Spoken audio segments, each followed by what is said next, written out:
Hello farmers, welcome back to my channel. Alfie good morning అండి. ఈ video ద్వారా Anantapuram market యొక్క స్టాక్ ఇన్ఫర్మేషన్ షేర్ చేస్తున్నానండి. సో ముందుగా ఈరోజు డేట్ వచ్చేసి 18వ తేదీ అండ్ నవంబర్ నెల 2025 సంవత్సరం. ఇక ఈరోజు అనంతపురం టొమాటో మార్కెట్ స్టాక్ తీసుకుంటే గనక 1,35,000 ప్లస్ బాక్సెస్ వచ్చిందండి. 1,35,000 ప్లస్ బాక్సెస్ వచ్చింది total tomato stock. And okay friends, ఇది కేవలం స్టాక్ ఇన్ఫర్మేషన్ మాత్రమేనండి. నెక్స్ట్ వీడియో ద్వారా ప్రైజెస్ ఇన్ఫర్మేషన్ షేర్ చేస్తాను, ఎందుకంటే ఇంకా ఆక్షన్ అనేది స్టార్ట్ అవ్వలేదు. అండ్ అనంతపురంలో కేవలం 15 కేజీల బాక్సెస్ మాత్రమే ఉంటాయి.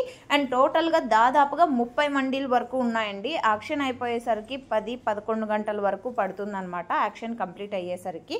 సో ఓకే ఫ్రెండ్స్, ఇదండి ఇన్ఫర్మేషన్. యూజ్ అయింది అనుకుంటున్నాను. యూజ్ అయినట్టయితే ప్లీజ్ లైక్ చేయండి వీడియోని. అండ్ డైలీ ఇన్ఫర్మేషన్ కోసం సబ్స్క్రైబ్ చేయండి మన ఛానల్ని. Thank you for watching this video.